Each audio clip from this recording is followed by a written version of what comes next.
aujourd'hui, nous avons le plaisir d'accueillir Karine Dana, qui a les doubles compétences de naturopathe et sophrologue. Bonjour Karine. Bonjour Jean-Jacques. Alors, Karine, tu as les doubles compétences d'être sophrologue et naturopathe, des mots qui sont bien savants pour la plupart de nos auditeurs, qui ne sont pas tout à fait familiarisés avec ces disciplines.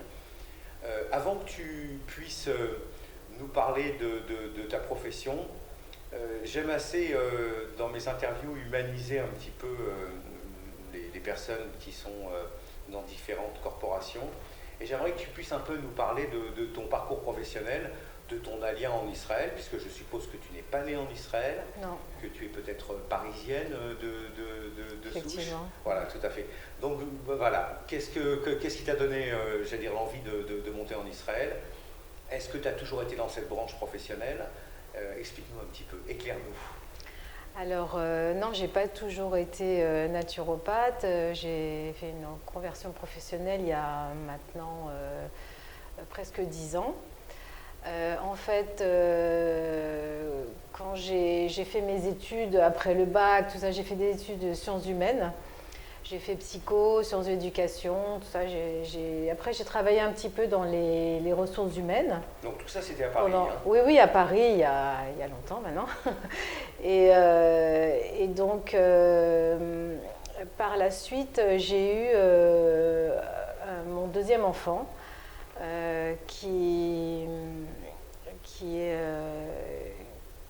On a appris vers l'âge de à peu près 18 mois comme ça qu'il avait des troubles autistiques. Et donc j'ai un petit peu mis ma carrière professionnelle entre guillemets de côté. Je me suis occupée pendant pas mal d'années de mon fils. Et ensuite j'ai eu d'autres enfants, j'ai 4 enfants. Et à un moment donné, ils ont grandi, et j'ai voulu, enfin surtout lui il a grandi, j'ai des petits aussi.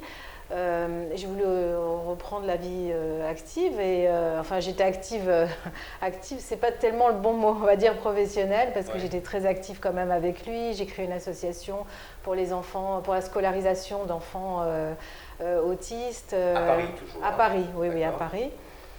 Et donc, quand j'ai commencé à m'intéresser aussi un petit peu à tout ce qui est médecine naturelle, tout ça, je me suis un peu intéressée à tout ça et j'ai découvert la naturopathie.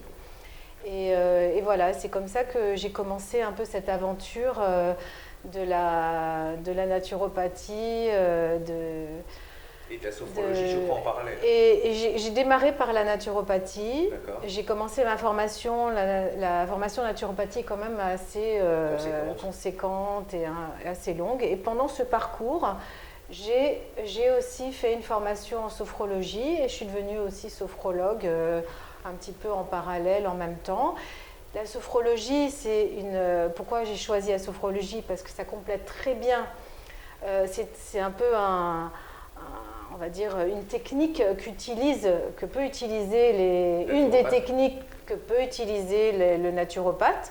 Il y a 10 techniques et parmi elles, la sophrologie, quand on est formé, voilà. De ta profession. Et alors, par rapport à l'IA, moi j'ai une mère israélienne. Ah, donc Sabra. Donc oui. Et qui a grandi en Israël, qui est vraiment une vraie israélienne.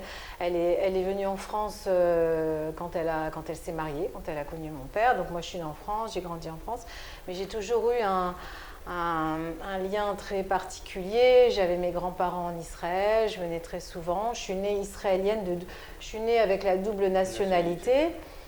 Et donc, j'ai toujours rêvé de venir en Israël. Alors, ça a été quoi le déclic qui t'a fait pencher pour justement mener une alia en Israël quasi définitive, hein, puisque ça fait quelques années que tu es là maintenant? Oui, ça fait 6 ans maintenant. Donc, tu es venue avec mari, enfant? Oui, on est tous venus. Alors, qu'est-ce qui t'a fait percuter? Ça a été quoi la bascule? Bah, si tu veux, j'ai failli plusieurs fois venir. Ça s'est pas fait. Donc tu as mené plusieurs tentatives. Voilà, il y avait plusieurs fois, c'était en projet. Bon, les choses de la vie, voilà, ça s'est pas fait. Et puis, je pense que c'est par rapport à mes enfants qui nous ont donné l'impulsion. C'est nos enfants en fait qui nous ont donné l'impulsion de venir. Donc tu voulais assurer à tes enfants une certaine pérennité sur cette terre. Mon fils aîné déjà, il avait aussi projeté de faire sa LIA après son bac. D'accord. Donc déjà ça, c'était une première impulsion. Deuxièmement, donc mon deuxième fils, Dan, qui est autiste aussi, je voyais davantage son avenir en Israël par rapport aux structures, tout ça. Quand tu dis qu'il est autiste aussi, non, enfin, plusieurs enfants. Non, que lui. D'accord. Non, aussi dans le sens où ça nous a aussi, c'était un argument supplémentaire pour venir en Israël. Okay. Voilà. Donc d'un commun accord avec ton mari, tu décides de faire tes valises, et quelles valises quand on monte en Israël, et de t'installer où ça quand tu as atterri en Israël? On s'est installé à Ramat Gan. Directement. Tu es une vraie Ramat Ganaise, quoi, ouais, pure souche. D'accord. Pourquoi l'idée et le choix de l'implantation sur Ramat Gan? Un peu par hasard. Ma mère est revenue en Israël il y a 14 ans maintenant, et elle habite à Ramat Gan aussi, et donc bon, ça s'est fait un peu comme ça. Ok. Alors donc, tu arrives à Ramat Gan avec enfant, bagage et mari. Et donc de là, je suppose que professionnellement, tu as voulu t'établir, ouvrir un cabinet, etc. Avant que tu puisses nous expliquer un petit peu ton parcours professionnel israélien, j'aimerais qu'on puisse revenir sur ces deux mots savants qui sont naturopathe et sophrologue. Et ce que tu proposes un petit peu à tes clients au niveau de traitement. D'abord, pourquoi on doit passer par les services de Karine Dana pour la sophrologie et la naturopathie, je suppose que ça se dit comme ça. Et qu'est-ce que ça représente et qu'est-ce que ça amène au niveau bien-être, amélioration, etc. Et pourquoi justement on frappe à la porte d'un naturopathe ou d'un sophrologue aujourd'hui? Alors, pourquoi on frappe à la porte du naturopathe?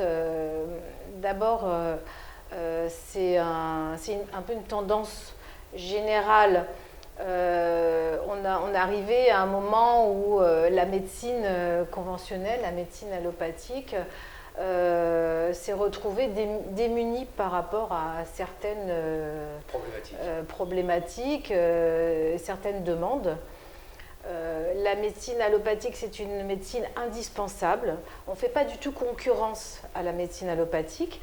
Elle est indispensable, mais c'est une médecine qui est davantage urgentiste. C'est-à-dire que, évidemment, on ne peut pas se passer de médecin quand on a un accident, on doit se faire opérer, ou on a un souci urgent, ou d'un coup une maladie grave se déclare. Évidemment, parce que c'est important de le préciser, parce que souvent on dit oui, naturopathes, ils font un peu n'importe quoi de leur côté, c'est dangereux et tout. Non, c'est pas ça. On travaille ensemble. On a besoin on travaille avec les médecins en collaboration. Les médecins sont là, ils ont leur fonction, ils sont utiles, ils sont indispensables. Mais il y a deux problèmes. Il y a le problème d'abord, les médecins ils utilisent les médicaments chimiques qui ont souvent des effets secondaires déjà, qui parfois ne résolvent pas le problème. Et aussi, les médicaments, les médecins s'intéressent uniquement aux symptômes. Les médicaments, ils sont là pour effacer les symptômes de la maladie, ne plus avoir mal ou ne plus avoir de telle... pas la genèse forcément de la maladie. Tandis que le naturopathe, lui, il va chercher l'origine, il va chercher la cause. Et il va rééquilibrer l'organisme. Alors, on a deux fonctions. On va d'abord chercher la cause, essayer de la trouver, rééquilibrer, soutenir l'organisme d'abord par l'alimentation, en faisant un rééquilibrage par l'alimentation. Donc, tu es aussi, tu as aussi une autre casquette d'intervention dans ton métier, qui est celle de, entre guillemets, nutritionniste. Non, c'est vraiment l'outil du naturopathe, c'est l'alimentation. Le premier outil du naturopathe, c'est l'alimentation. On travaille sur l'alimentation, on est compétent pour rééquilibrer, ajuster de façon personnalisée. Donc, par rapport à chaque profil, tu vas chaque rééquilibrer. Profil. Donc la bonne santé, de toute façon, passe par l'alimentation. Donc quoi qu'il voilà. arrive, j'ai l'impression que tu mènes un rééquilibrage. Voilà, mais pour l'un ou pour l'autre, ça peut être différent. Chacun selon sa constitution, son tempérament. D'accord. Donc et on a ses juste, habitudes aussi alimentaires. bien sûr, et on a juste ça. Et aussi on accompagne, on aide, c'est en parallèle aux traitements médicaux éventuels. Alors quand c'est des petits maux du quotidien, là c'est dans le cas de maladie, mais parfois ça peut permettre de ne pas prendre de médicaments. Ça va jusqu'à là. Quand c'est un rhume, une angine, un petit virus qui traîne, des petites choses. Quand ce sont des maux légers, dirons-nous. Les maux, oui, les maux du quotidien, quoi, qu'on peut. Il faut soutenir l'organisme. En fait, c'est permettre à l'organisme de s'auto-guérir en stimulant l'immunité, en rééquilibrant l'hygiène de vie. Alors l'hygiène de vie, là je parle de l'alimentation, mais c'est pas seulement l'alimentation, il ne suffit pas de bien manger, il faut faire une activité physique, il faut bien dormir, c'est un tout. Donc c'est quelque chose qui est assez global. Il faut traiter le stress aussi, voilà, tout ça c'est des facteurs. Mais alors quelles sont tes techniques? Ce sont des techniques d'approche psychologique pour traiter le stress? Ce sont Qu'est-ce que tu proposes exactement? Alors voilà, c'est un petit peu ce qui m'a, on va dire, donné envie de faire la sophrologie. C'est qu'aujourd'hui, on a beau tourner les choses dans tous les sens, pratiquement les 3/4, si ce n'est 90% des maux qu'on a du quotidien, et même presque parfois, et même souvent des maladies, viennent d'un stress, d'angoisse. De stress répété, de choc émotionnel, tout ça, ça a des répercussions sur notre comportement, sur notre physiologie. Et la sophrologie, justement, est une technique qui permet voilà, de se libérer,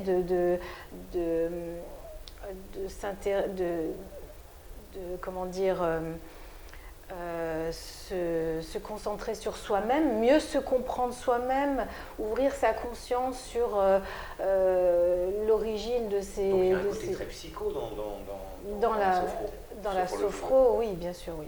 C'est l'ouverture de la conscience. Alors la sophrologie, c'est un mélange de beaucoup de disciplines qui a été comme ça, mais ça ressemble... Les techniques viennent un peu de l'hypnose, un peu du yoga pour les respirations, les postures du corps. Et donc, il y a la relaxation physique et mentale, et aussi l'introspection, et on reprogramme le cerveau au positif. On chasse le négatif pour reprogrammer du positif. Alors, j'imagine bien que tout ça prend du temps. C'est pas, tu proposes pas une boîte d'acamol quand tu as la grippe pour te soigner, enfin, ou poser une rustine rapidement. Combien faut-il, alors tu vas me dire après ça dépend des cas, mais combien faut-il en moyenne pour un de tes patients lambda? Il n'y a pas de patient lambda, je sais ce que tu vas me dire, mais tu comprends aussi ce que je veux te dire, pour peser un petit peu de la durée d'un traitement avec une passerelle établie entre la naturopathie et la sophrologie. Alors, tu as posé une excellente question. Merci. Parce que le temps, c'est justement le point critique. Pourquoi on va chez le médecin et qu'on est très content quand il nous donne des médicaments? Parce qu'on va se dire, voilà, je vais guérir. Le résultat est immédiat. Je vais guérir vite, dans 2 jours c'est fini, c'est classé, je vais pouvoir reprendre ma vie et tout ça, et voilà. Mais après, 15 jours après, on retombe malade, et voilà. Donc, l'idée, justement, et c'est peut-être ce qui parfois ne convient pas toujours à la vie active qu'on a, où on est toujours pressé et tout, il faut donner du temps au corps pour faire son travail. Alors évidemment qu'on va aller chez le naturopathe, on va prendre les conseils, les recommandations de santé et tout ça, et ça ne va pas se faire en 2 jours le changement. D'accord. Alors, il faut accepter l'idée, et sinon, c'est même pas la peine d'aller chez le naturopathe. que ça va prendre du temps. Donc donner du temps au temps. Voilà, ça va prendre du temps, mais la différence, c'est que ça va être sur la durée. Et une fois qu'on aura rééquilibré et mis le doigt sur la cause, ça va être pour longtemps. Voilà. Donc j'allais dire que ces deux disciplines que tu pratiques au quotidien, déjà nous entraînent à penser que pour un vrai traitement de fond, à différents niveaux bien sûr, il faut du temps. Et comme on vit aujourd'hui dans une culture de l'instantané, il faut en fin de compte se mettre à contre-courant des attentes qu'on peut avoir au niveau d'une guérison, parce que rien ne se guérit en un jour, si j'ai bien compris tes dires, et qu'il faut accepter, j'allais dire, d'envisager plusieurs séances, que ce soit de la naturopathie ou de la sophrologie, ou les deux combinés ensemble, parce que j'ai l'impression que tu combines énormément et que tu établis justement ce pont entre la sophrologie et la naturopathie, et de se dire, c'est pas en 3 jours que Karine Dana va pouvoir me délivrer de mes mots X, parce qu'on ne sait pas, selon les gens, il y a des gens, je suppose, qui ont des problèmes psychologiques.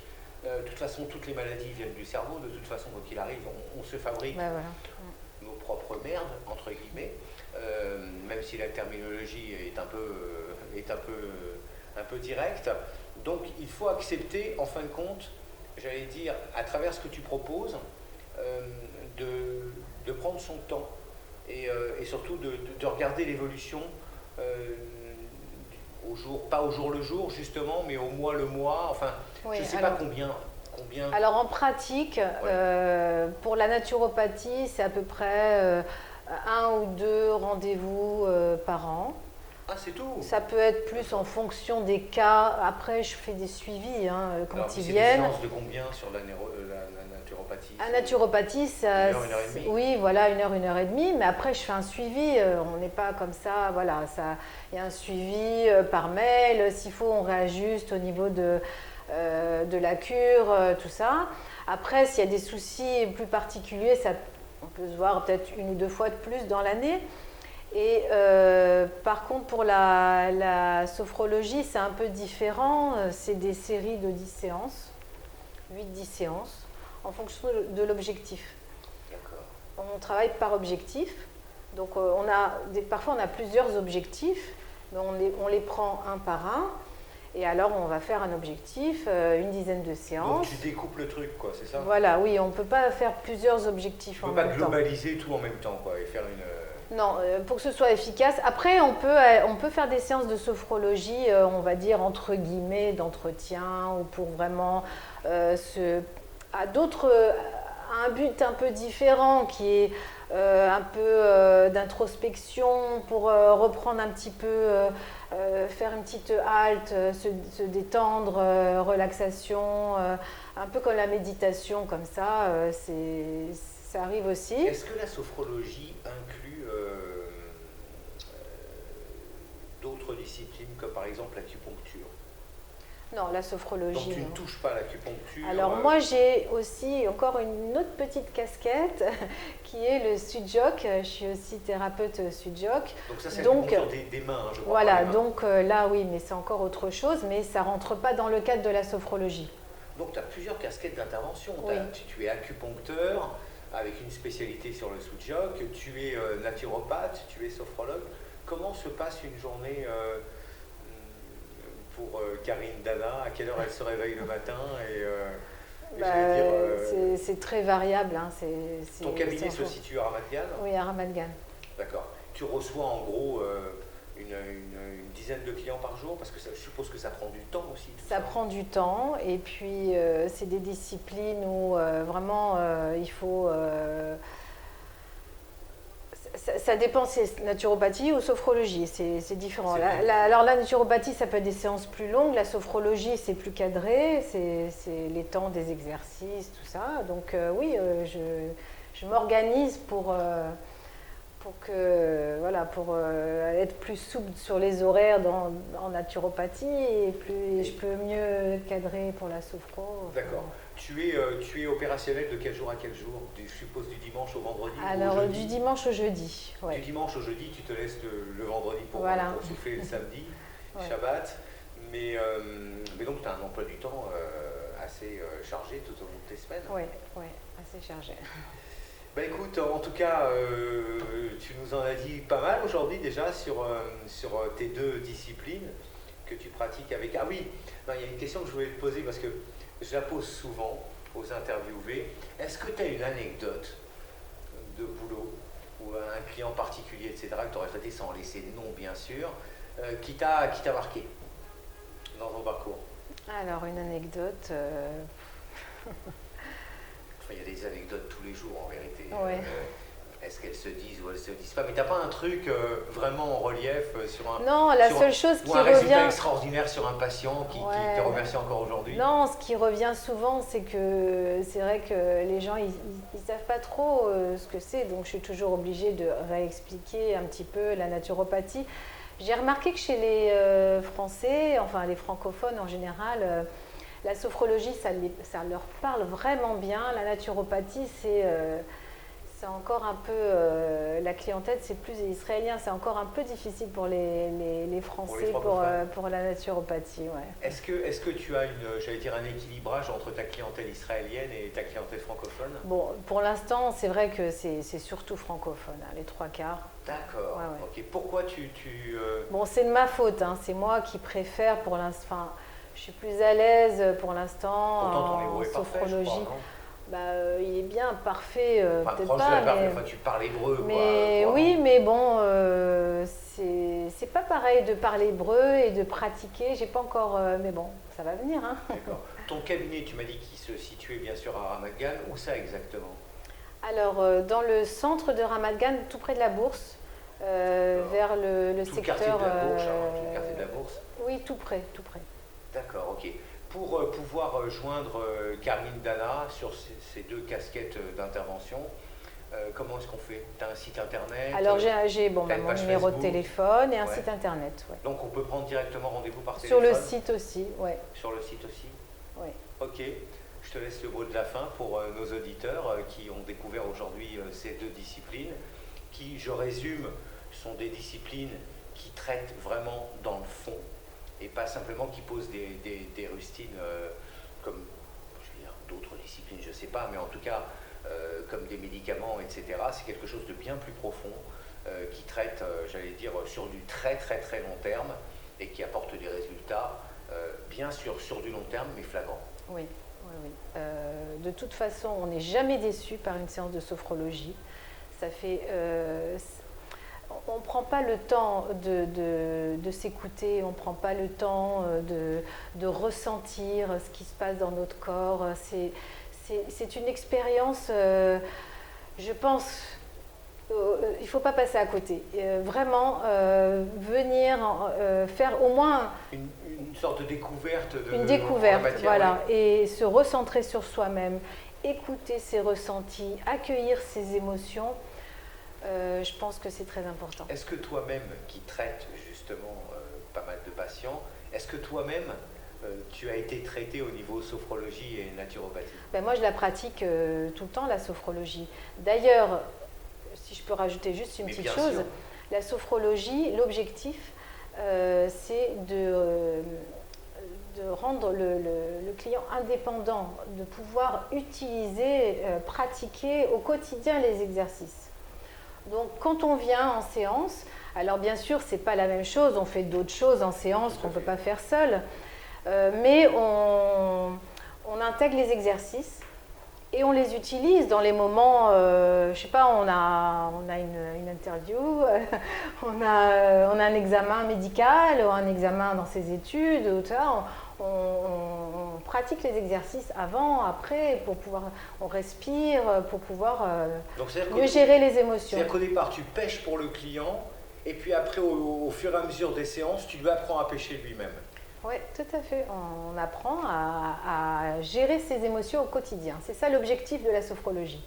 D'accord. Ça fait combien de temps que tu pratiques ce métier? Ça fait presque 10 ans. D'accord, ok. Écoute, en tout cas, je suis enchanté que tu puisses nous éclairer en la matière.